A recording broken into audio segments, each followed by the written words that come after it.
right. Do we sort of underestimate the power of food when it comes to healing? I think we do, Bernadette, because, you know, food is immensely important. It sustains us throughout life.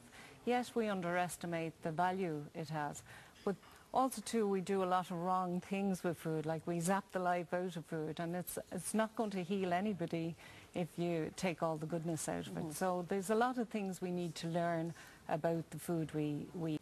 Now, Bernadette, you've been on before, and we've talked about your juices and your power foods, and the success of, and I know from personal experiences, people swear by the juices when they're on chemotherapy, how it empowers them mentally and physically, how it helps them. And you brought in a juice to me today, but you brought in some ingredients just to give us an idea what you're talking about.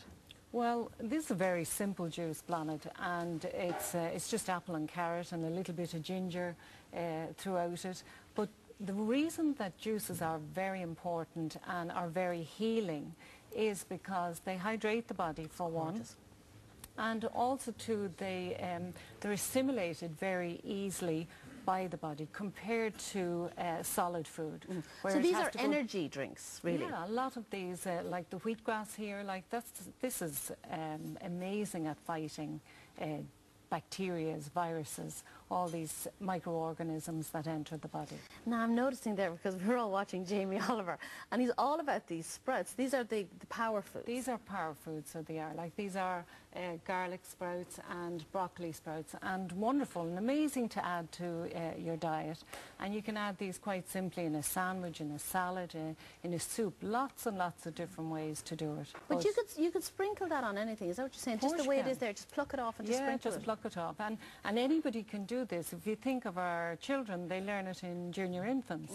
So, you know, it's not difficult to do, but it is hugely powerful. Yeah, but there's small little changes you can make to a daily intake of food. I always try and say to people, make that one change, because one change gathers momentum, especially when they begin to see the benefits of the change. So it paves the way for another, and they become more enthusiastic. Say, for example, you get into juice. That's actually gorgeous. Yeah, it's a beautiful one. It is really nice, and it's the ginger has a great kick. A great one for children, that one. They love it because it's so sweet.